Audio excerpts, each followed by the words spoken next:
Ay, Señor, gracias, que nos diste una buena señal hoy, que nos cuidas, nos proteges, que todos los días vemos bendiciones, Señor. Gracias que nos permites llegar a este momento donde nos podemos reunir, escuchar tu palabra, alimentarnos, crecer espiritualmente. Hoy te damos gracias, gracias. Te pedimos por todos los que están enfermos, que tienen necesidad, Señor. Hay mucha necesidad, ponemos todo en nuestras familias, nuestros sobrinos, nietos, amigos en Cristo. Te pedimos para que tu luz admirable les alumbre, Señor. Gracias te damos por este momento. Quedamos esperando que nos hables en el nombre de nuestro Señor Jesucristo. Amén. La carne y de pronto el demonio tienden a hacernos pensar que somos nosotros únicamente los que estamos sufriendo situaciones muy difíciles, pero resulta que la palabra es clara y dice que estas situaciones se van dando en todo el mundo, en los hermanos. Todos vamos pasando por el mismo camino que es el del Señor. Amén y amén. El propósito de este grupo fue precisamente el de entrar en un discipulado para que cada uno fuera fortalecido en su iglesia en la que se congregaba y creciera allí. Toda la porción de la palabra que el Señor nos da es para el crecimiento individual y del cuerpo de Cristo, independientemente de denominaciones, ni siquiera incluso de doctrinas, porque tenemos que ser sinceros y vamos a descubrir que no es fácil que haya unidad de doctrina en puntos pequeños. En los grandes tiene que haberlo, en los puntos críticos tiene que haber unidad, pero en los pequeños hay diferentes formas en cada casa de desayunar, de almorzar, de dormir. Lo mismo ocurre con las iglesias del Señor. Cada una es una familia diferente y por tanto tiene cosas que son típicas de esa familia. El ministerio al que el Señor nos llamó a mi esposa y a mí es más bien el de que entendamos que es necesario que nos miremos a nosotros, no tanto hacia afuera, no tanto si la iglesia le falta o le sobra, sino qué nosotros podemos hacer por estar en la armonía de la iglesia del Señor. Por eso son los temas que vemos. Ayer veíamos la parte de Dios en la santificación del creyente, transformándonos con su gloria, de gloria en gloria, decía la palabra, a la imagen de Cristo. Tampoco se les olvide, esa es la visión que tiene Dios de tu vida, mientras dure la existencia aquí en la tierra, que seas transformado a esa imagen para que después seas glorificado y llevado a una eternidad con una impresionante extensión y profundidad de vivencias que vamos a tener allá. Veíamos que lo de ayer correspondía a la parte de Dios, la parte como Dios trabaja en la santificación y en el crecimiento del creyente. Y hablamos también de que era necesario que el creyente tuviera conciencia de su parte que es primordial. Ayer dijimos que íbamos a tocar un aspecto especial que es la pureza y la sinceridad. ¿Por qué este tema? ¿Por qué no tocamos otro? Hay muchos aspectos de la santidad del Señor en el creyente. Hay muchas cosas que tenemos que trabajar, pero hay situaciones que son cruciales para que se desarrollen otras. Lo que hoy vamos a ver no tiene nada que ver con una virtud que sea descrita como tal, así como el amor, el gozo, la paz, la paciencia, el fruto del Espíritu, pero resulta que la sinceridad es como la puerta de entrada a todo esto. Si el creyente no ha aprendido a tener sinceridad con Dios, consigo mismo y con el cuerpo de Cristo y con el mundo, pues vemos una cantidad de disparates en su vida espiritual. Ayer hablábamos de que la relación con el Señor tiene que ser entendida de muchas maneras y Él lo pone en la Escritura cuando nos llama hijos, porque Él es Padre, cuando nos llama hermanos de Jesucristo, porque Él es el hermano mayor, y nos llama esposa, porque Cristo es nuestro esposo. Son diferentes formas de comunicarnos la espiritualidad, porque el mundo espiritual es tan profundo, tan lejos de nuestra comprensión mundana y terrenal, que solamente el Señor puede poner figuras, así como cuando estuvo en su ministerio terrenal enseñaba en parábolas. Entonces la figura del esposo y la esposa es vital para entender la relación con Cristo. Yo sé que algunos la han entendido, otros quizás están empezando a entenderla y algunos probablemente es la primera vez que oyen esto. Pero créanme que muchas de las luchas del cristiano en su crecimiento espiritual son por esa falta de entendimiento de compromiso. Satanás hizo una labor tremenda creando las religiones y haciéndonos pensar que estar con Dios era estar sentados en una silla de un edificio que se llama iglesia, oyendo algo y nada más. La parte crucial de la Escritura es entender que es una relación viva con el Señor. Entonces, el Señor, nuestro Dios, o el Señor Jesucristo, es como el esposo proveedor, el esposo que trae a la casa el dinero que se ganó en su trabajo, o trae ese dinero convertido en provisiones, en mercado, en cosas que se necesitan para la casa. Un hombre responsable, un hombre maduro, está pendiente de las necesidades del hogar. Y esa figura es perfecta. Por alguna razón el Señor puso el matrimonio en el sitio que lo tiene en la Escritura, para que lo miráramos. Y la figura del esposo proveedor es perfecta para entender cómo el Señor viene a nuestra vida siempre para traernos el mercado, lo que necesitamos, la provisión. Pero no solo eso, sino también muchas cosas más. Y estoy hablando en sentido figurado, pero la escoba, el trapero y todo eso lo trae Él, lo compra y se lo trae. ¿A quién? A la esposa. Nosotros somos la esposa, porque el oficio de la esposa es mantener la casa, trabajando con lo que el esposo ha traído, con esa provisión del marido. La esposa no está quieta.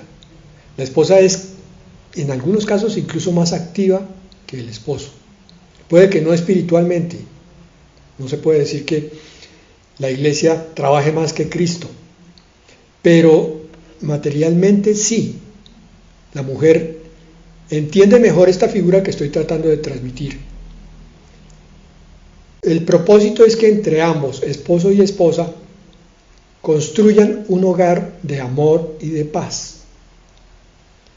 Ese es el cristianismo con vida abundante que el Señor nos prometió.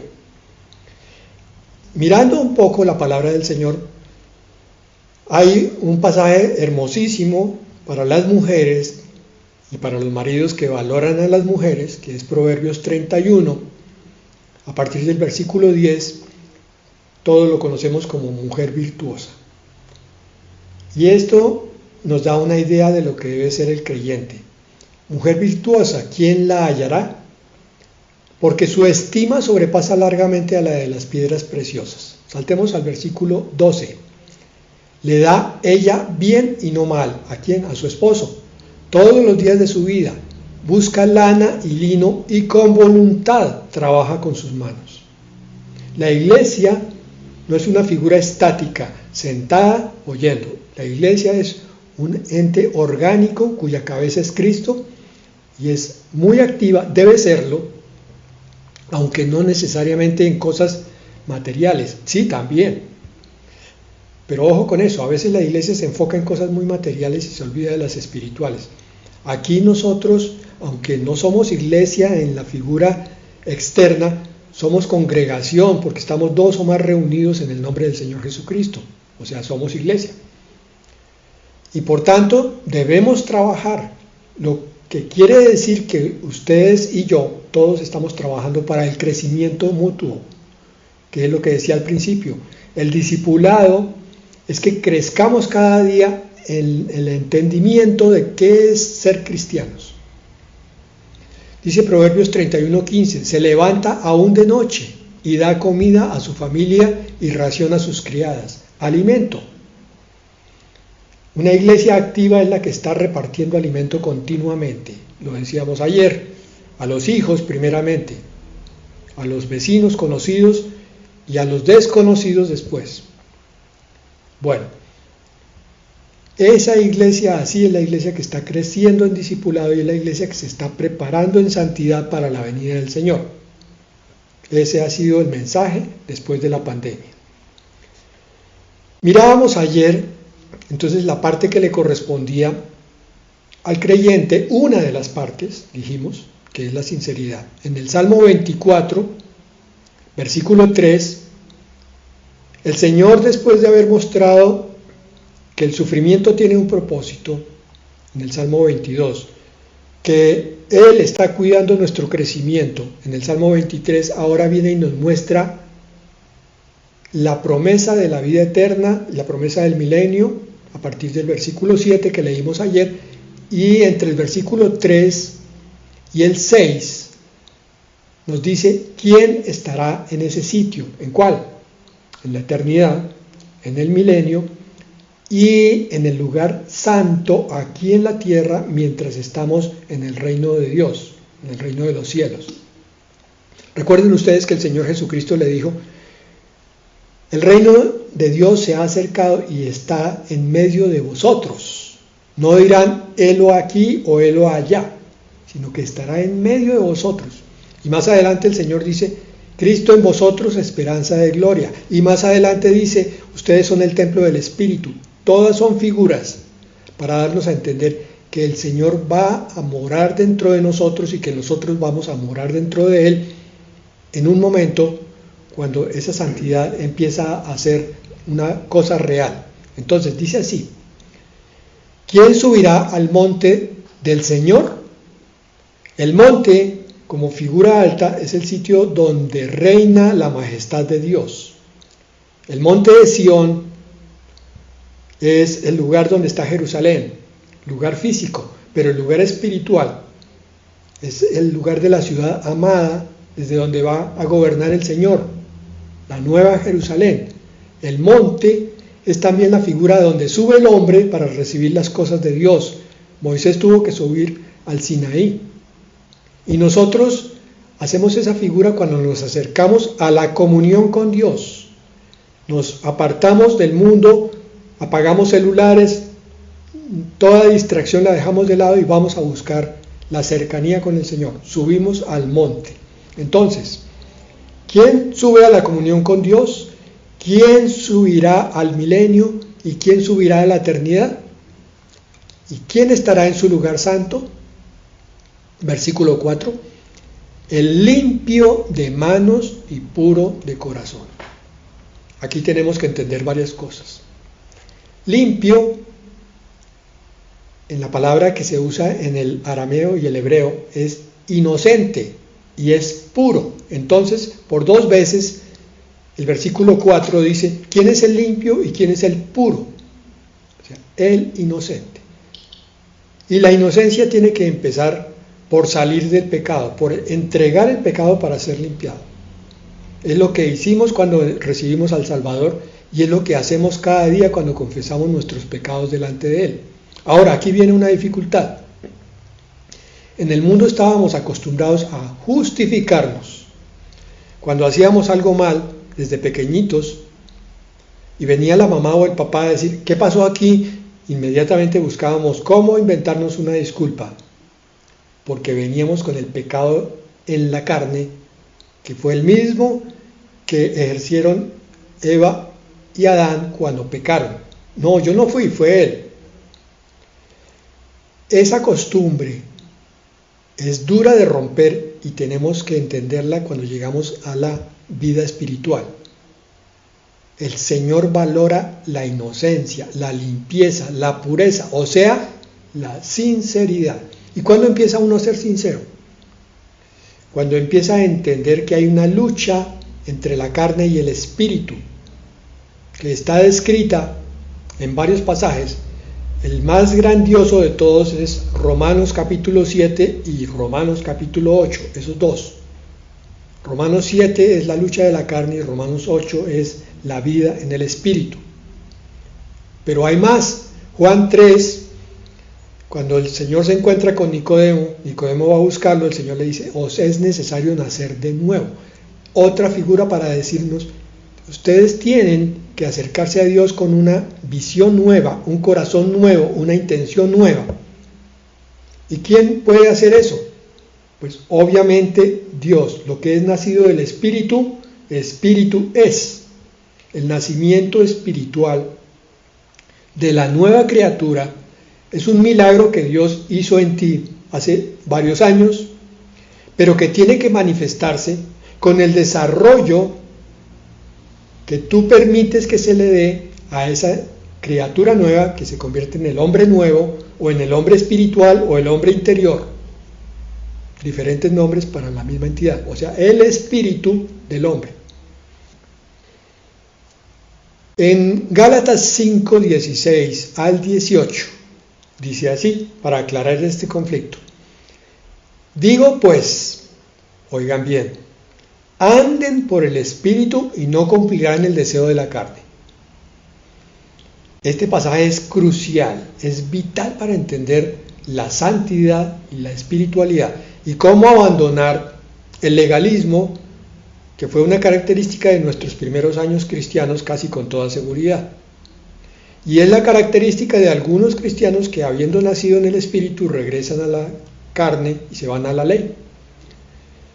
Ellos pretenden agradar a Dios a través de la ley, pero no se puede, porque ahora hay un nuevo pacto que dice, anden por el Espíritu, anden en el Espíritu, con E mayúscula, el Espíritu Santo de Dios, que Él es el que va a hacer en ustedes que no cumplan los deseos de la carne. Y tú creo que ya debes haber encontrado ese secreto, que es el de ofrecer el pecado al Señor diciéndole, quítamelo, Señor. Y Él viene con su poder y su fuerza y empieza a desaparecer la intención de pecar, que ya desapareció desde el primer momento que fuiste cristiano, pero cada vez se vuelve más fuerte, entonces te queda más difícil pecar, y si pecas, inmediatamente te llenas de congoja, de arrepentimiento y vas corriendo al Señor otra vez a entregarle, porque has entendido que hay una parte en ti que es la carne, que te lleva a pecar, pero hay una parte en ti que es el Espíritu que te lleva a las cosas de Dios, y entonces ya sabes que ese conflicto se puede confesar tranquilamente porque el Señor va a entender que tu carne es débil, pero que tu espíritu está dispuesto. Cada vez va siendo más fácil confesar los pecados como son, ya no con disculpas, ya no con adornos. Señor, este pecado se llama así, me gusta, Señor, pero ya no lo quiero. Mi carne se agrada de ese pecado, pero mi espíritu ya no lo quiere. Ayuda a mi espíritu, fortalécelo con tu espíritu. Es lo que dijo allí, versículo 16. Digo pues, anden por el Espíritu y no cumplirán el deseo de la carne. La traducción de Reina Valera del 60 no es buena. Ella dice allá, anden por el Espíritu y no satisfagan los deseos de la carne. La conjugación del verbo es para decir que si ustedes están en el Espíritu, la conjugación correcta, si están en el Espíritu, los deseos de la carne se van apagando, se van minimizando, van desapareciendo, aunque siempre hay que estar atentos porque son rastreros, son tramposos y en el momento que uno menos lo espera, vuelven otra vez a molestar. Continúa el pasaje diciendo, porque el deseo de la carne es contra el Espíritu y el del Espíritu es contra la carne, pues estos se oponen el uno al otro, de manera que ustedes no pueden hacer lo que deseen. Eso es lo que dice Romanos 7 y 8. Y el versículo 18 dice, pero si son guiados por el Espíritu, no están bajo la ley. ¿Cómo oramos para que el Señor grabe este versículo en el corazón de todos y nos quede claro de una vez por todas la ley? La ley fue un trato que el Señor le dio a su pueblo Israel en un pacto antiguo que según el libro de Hebreos, fue dejado atrás por un mejor pacto, por un sacerdote según el orden de Melquisedec. Entonces ahora no estamos bajo la ley, por esa razón ya no tenemos la obligación que tenían los judíos de cumplir tantas ordenanzas, pero sí estamos en el poder del Espíritu que nos lleva, oigan bien, a cumplir la ley en forma espiritual. Ahora sabemos que la lujuria no es solamente cumplida cuando hay fornicación o hay adulterio. Ahora sabemos que la lujuria es pensamientos también, y entonces es el Señor el que viene a limpiar nuestros pensamientos. Estamos cumpliendo con la ley de una forma mucho más espiritual. Volvemos entonces al Salmo 24, ahora versículo 4. Decía: el limpio de manos y puro de corazón, el que no ha elevado su alma a cosas vanas, ni jurado con engaño. Mira cómo valora el Señor la sinceridad. Es crucial para la vida cristiana, porque cuando yo me engaño primero a mí mismo, creo de alguna manera totalmente incorrecta e ilógica y absurda que puedo de pronto engañar a Dios. Vamos a ver que no. El que no ha elevado su alma a cosas vanas, la Reina Valera habla de ídolos, cosas vanas, el carro, la casa, cosas vanas a veces necesarias, pero no deben estar en primer lugar. Está diciendo eso, no que seamos cristianos harapientos y mendicantes, mendigos. El Señor puede bendecirnos, pero no es el objetivo. Las iglesias de la prosperidad que tanto se multiplicaron desde el siglo pasado, ya están empezando a ser mandadas a recoger. Ya la gente se ha dado cuenta, ya no come el pueblo de Dios tanto cuento, porque con la pandemia sufrieron un golpe tremendo. Y entonces ha proliferado la verdadera espiritualidad al Señor, buscando la comunión con el Señor. Esa comunión a veces no se da porque no hemos aprendido a ser totalmente sinceros. Por eso dice, ni jurado con engaño. Aquí está hablando en el versículo 4 de una actitud incorrecta al final versus la actitud correcta al principio. Limpio de manos, puro de corazón, en contra del que busca cosas vanas y el que habla con engaño. Dice el 5, versículo 5, el que no ha elevado su alma a cosas vanas, recibirá bendición del Señor y justicia del Dios de salvación. La bendición viene por la transparencia, la limpieza, que es fruto de la sinceridad. Miren, estamos considerando esto porque yo he visto muchísimas batallas espirituales a través de las consejerías. Hay algunos hermanos que todavía no han aprendido el valor de ser transparentes y sinceros. Entonces lo que hacen es que siempre se están justificando. Cuando hay un conflicto de pareja, un conflicto familiar, automáticamente el uno le echa la culpa al otro. Y no mira lo que él puede ser como responsable de que el otro reaccione de cierta manera. No es que siempre uno tenga la culpa. Realmente en un matrimonio la culpa la tienen dos, si es que hablamos de culpa. La responsabilidad, la ceguera la tienen dos. Cuando estos dos empiezan a ser sinceros el uno con el otro, pero principalmente consigo mismos, es cuando empieza a abrirse el camino de la restauración. Lo mismo ocurre en una relación de padres e hijos. El padre puede tener una visión muy autoritaria, un poco tiránica, un poco dura, y entonces el hijo se revela cada vez con mayor fuerza y el entendimiento se rompe. Cuando el padre empieza a entender que debe asumir la mansedumbre, la humildad, aunque también con la claridad de Jesucristo, pero con la dulzura del Señor, entonces el hijo va a bajar su autodefensa.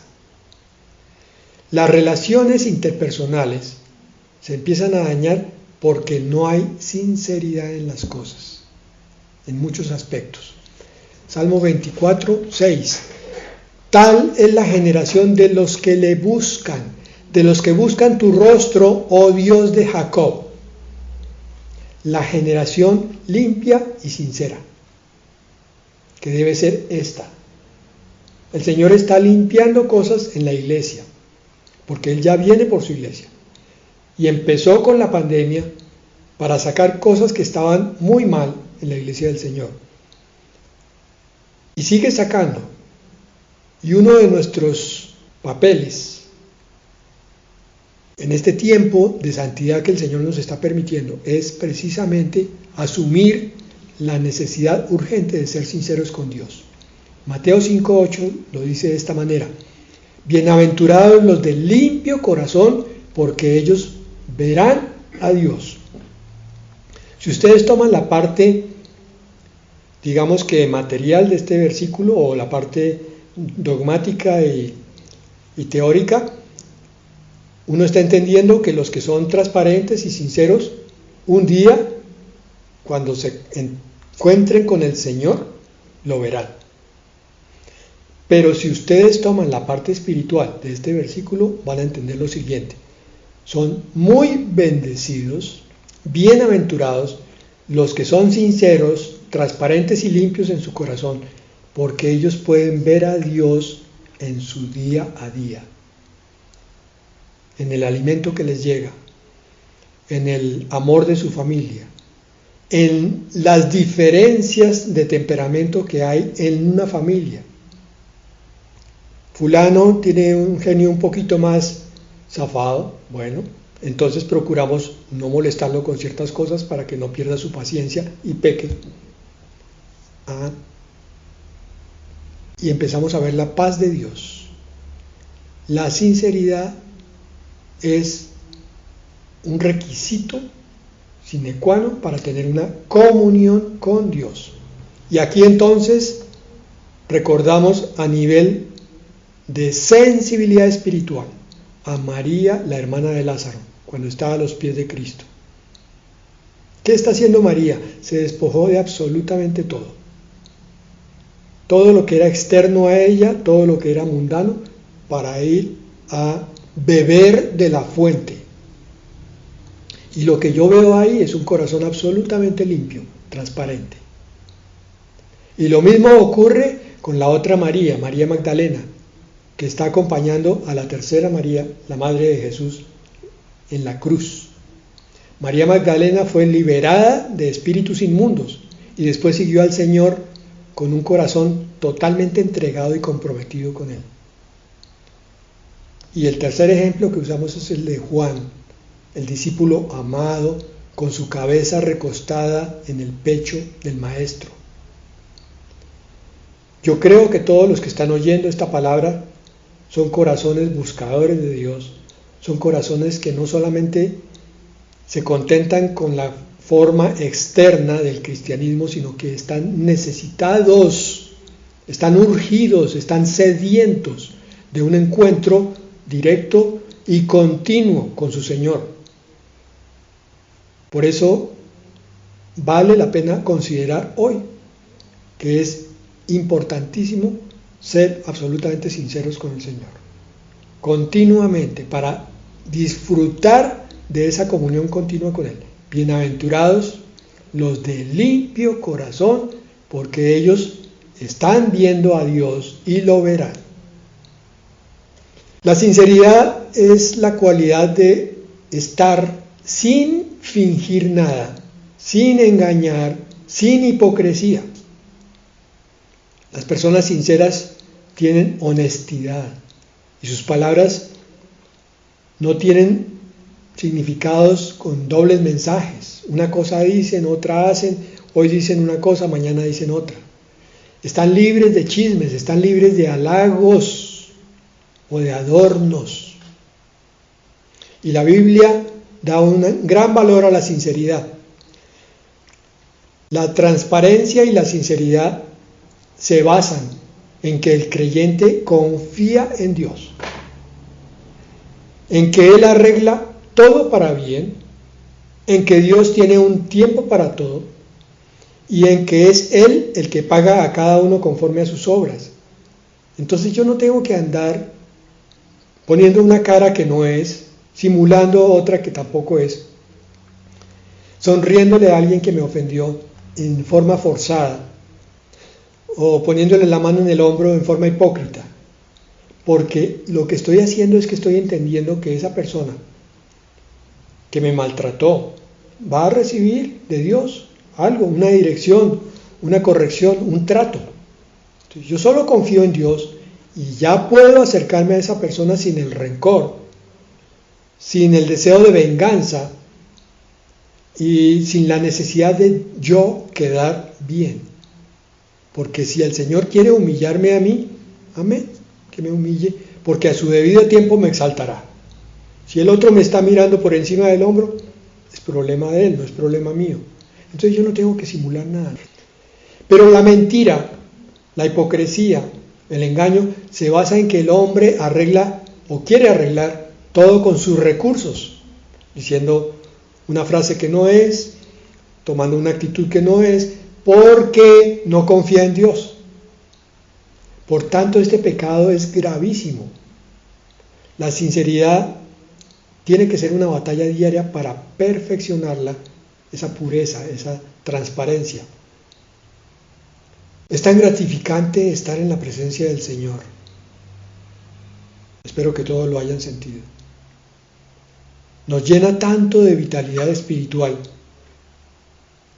que buscar esa cercanía con el Señor requiere esfuerzo y búsqueda, porque algo siempre nos va a querer estorbar.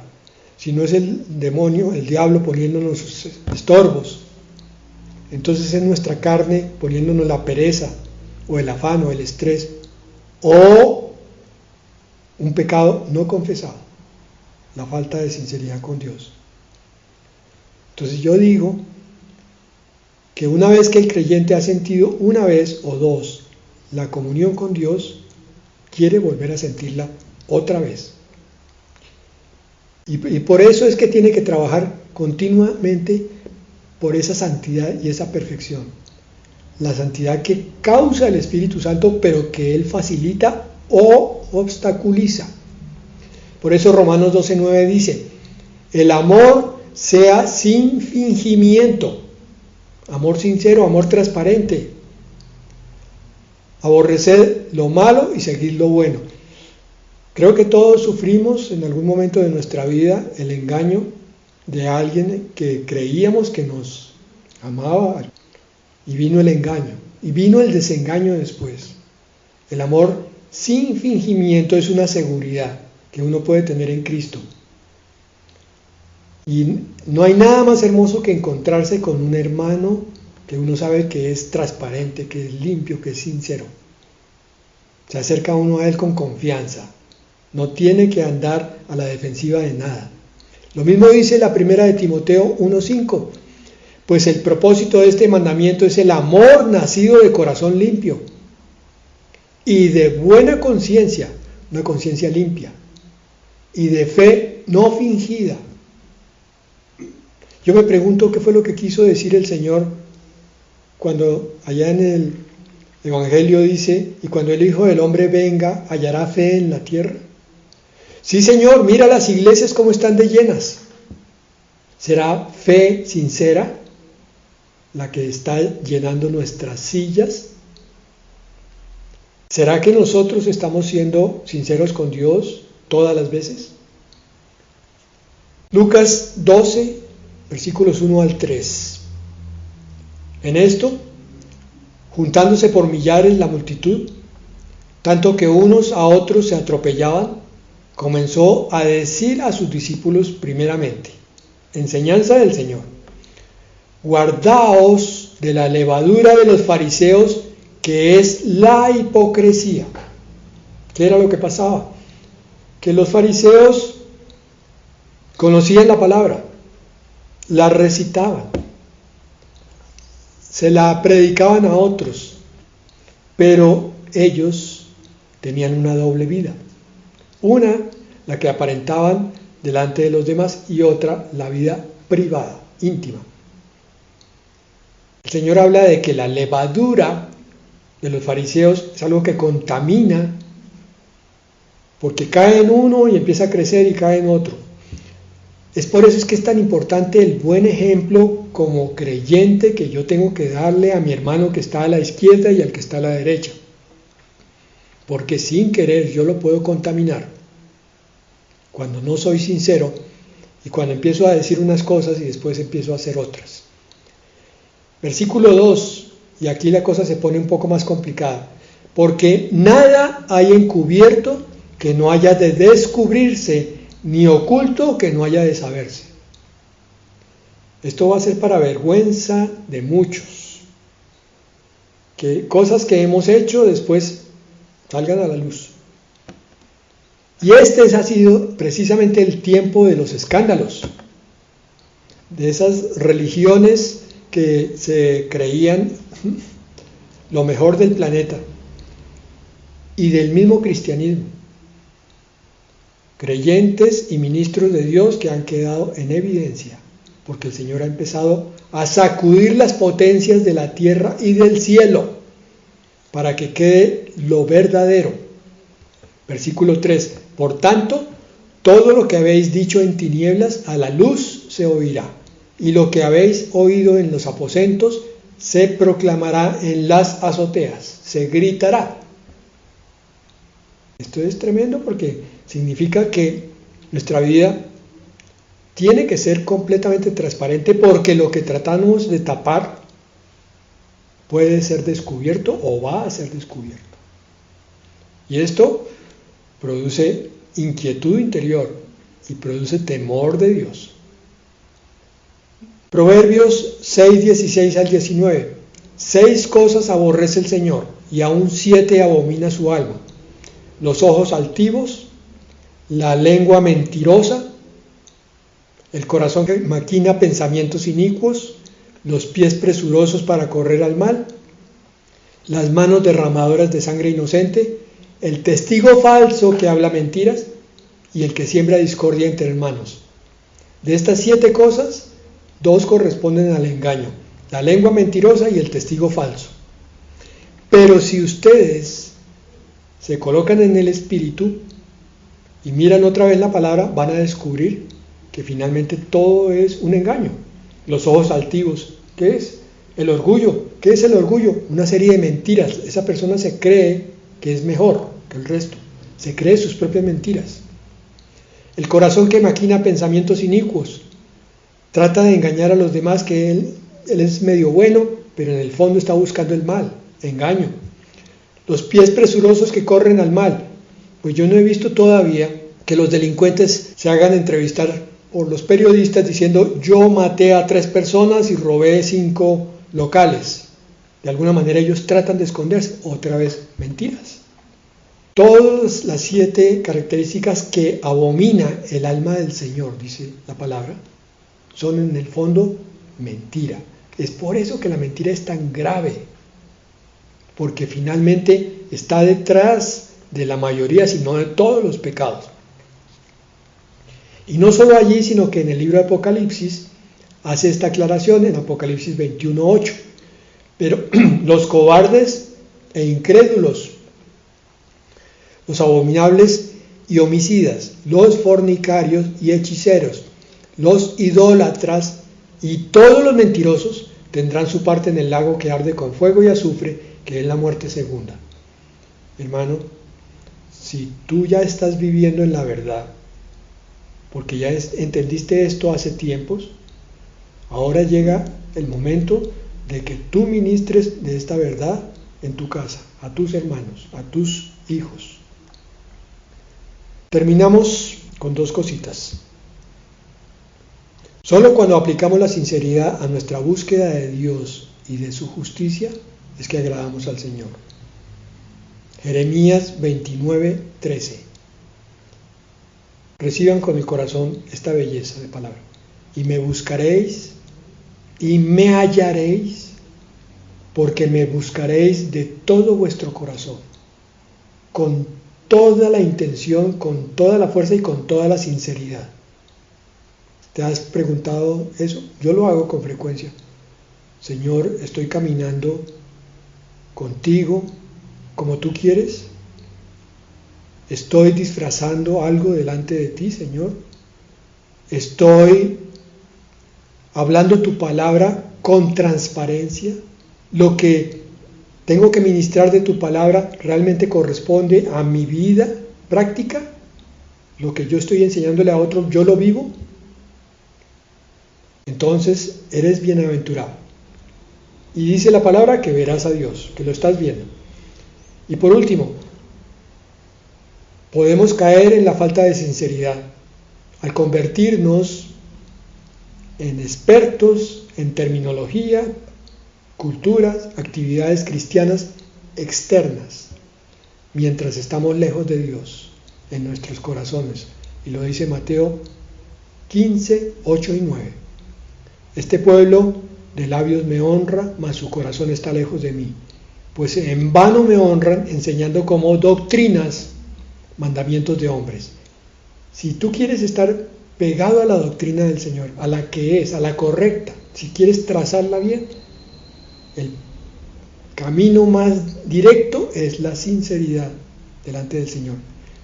Le dices, Padre, no permitas que yo me aparte de tu verdad. No quiero apartarme para justificar nada en mí ni en los demás. Gobierna tú, Señor, mi corazón. Bueno, vamos a orar, hermanos. Sí, Señor, aquí estamos. Nos dejas sin argumentos y nos das la oportunidad de esta manera de hacer esa introspección de nuestra alma, de mirar las motivaciones por las que decimos que somos hijos tuyos, que te buscamos. Y en esta hora te pedimos que si tú ves algo que no te agrada, si estamos ocultando algo, Señor, te pedimos que lo arranques de nuestro ser, porque hemos muerto a este mundo y a todas las cosas de este mundo que te desagradan a ti, para estar listos y preparados para cuando tú vengas a llevarnos. Gracias, Señor, por tu palabra, por tus promesas, Señor, por todo lo que tú nos ofreces cada día, Señor, por la certeza de saber que tú nos cuidas, que eres nuestro pastor y que vamos a reinar contigo por la eternidad. Tú ya lo hiciste todo por nosotros. Ahora nos toca a nosotros morir a este mundo y demostrarte con todo lo que hagamos cuánto te amamos. Y lo hacemos porque te amamos, Señor, por obras, sino porque creemos en ti, y por creer en ti es que hacemos lo que tú nos enviaste a hacer. Te damos gracias, bendecimos a los que aquí estamos. Gracias por esos testimonios que nos han mostrado, y sabemos que cuando tú intervienes en nuestra vida, las cosas jamás se quedan iguales, siempre cambian y para bien. Gracias, Señor Jesucristo. Amén.